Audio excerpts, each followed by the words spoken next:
Olá, senhores. Vamos para mais uma questãozinha de dinâmica impulsiva. Olha só, uma bola branca de sinuca com velocidade de 10 metros por segundo na direção X e no sentido positivo, ou seja, horizontal para a direita, né?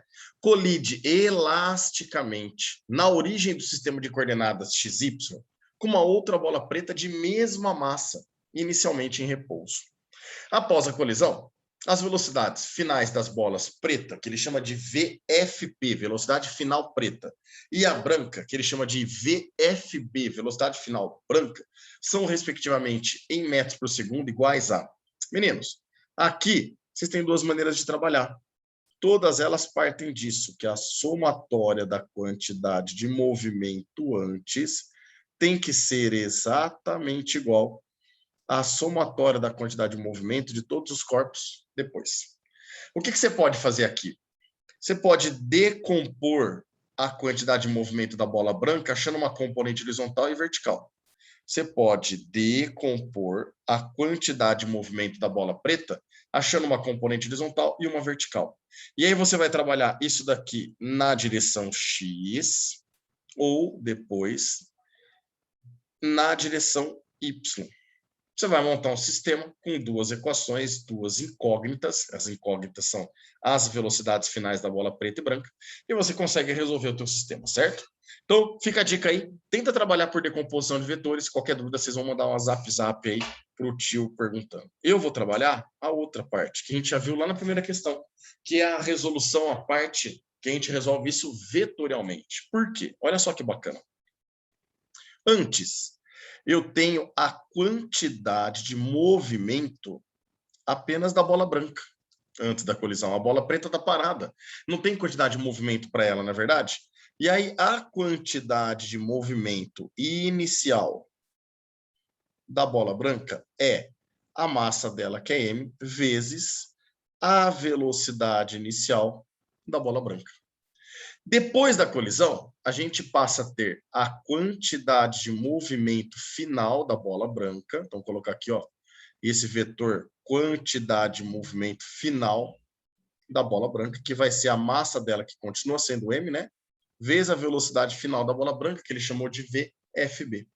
E eu também passo a ter agora a quantidade de movimento final da bola preta. Então, quantidade de movimento final da bola preta vai ser a massa da bola preta, que é m, vezes a velocidade final da bola preta.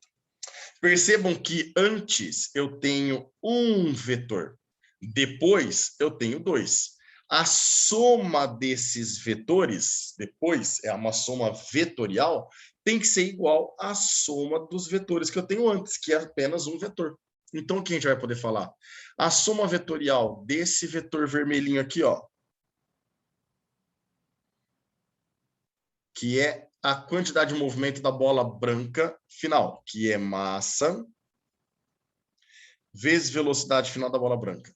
Associado, você pode fazer regra do paralelogramo ou você pode fazer regra da cabeça na bundinha, regra do baile funk, associado com a quantidade de movimento da bola final da bola preta, que nós sabemos que é massa, vezes a velocidade final da bola preta.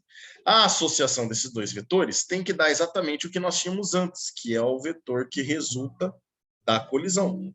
E aqui nós temos, então, a quantidade de movimento inicial da bola branca antes, que é a massa da bola branca, vezes a velocidade inicial da bola branca. Pela somatória dos ângulos aqui, ó, nós sabemos que o ângulo entre o vetor vermelho e o vetor azul vale 90 graus. E olhando para esse ângulo aqui, eu percebo que o ângulo entre o vetor vermelho e a nossa horizontal vale 30 graus. Moçada, acabou. Uma relação de cara que vocês podem observar aqui é a seguinte, ó. Seno de 30 graus é o cateto oposto. Nesse caso, o cateto oposto ao ângulo de 30 graus é aquele vetor m vezes VFB, que é uma das grandezas que eu quero, né? Dividido pela hipotenusa, que é m vezes o VIB. Só que esse VIB, velocidade inicial da bola branca, nós sabemos quanto que ela vale, né? Ela vale 10 metros por segundo. Ó, ele deu isso no texto. Então, é m vezes 10. Eminho, corta eminho. O seno de 30, nós sabemos que vale meio, né? Aí o 10 que está dividindo passa multiplicando, 10 vezes meio, a gente chega aqui à velocidade final da bola branca, vale 5 metros por segundo para nós.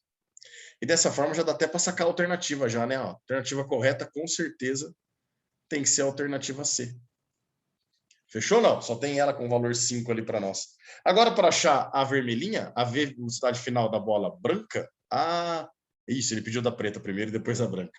Eu ia falar, não tem alternativa então, mas tem sim. Olha só, para a gente achar essa daqui, agora eu vou pegar o cateto adjacente. Então, eu vou fazer uma outra relação, que é o cosseno de 30, é o cateto adjacente, que nesse caso é aquele vetor vermelho, que é a massa vezes a velocidade final da bola branca. Aqui era a bola preta, né? Deixa eu só corrigir aqui. É VFP e VFP, tá? Eu que coloquei errado aqui. Preta e preta. Pronto. Então, ó, é a massa vezes a velocidade final da bola branca dividido pela hipotenusa, né? Cateto adjacente sobre hipotenusa. A hipotenusa é a massa vezes a velocidade inicial da bola branca, que nós sabemos que vale 10. De novo, eminho, corta eminho.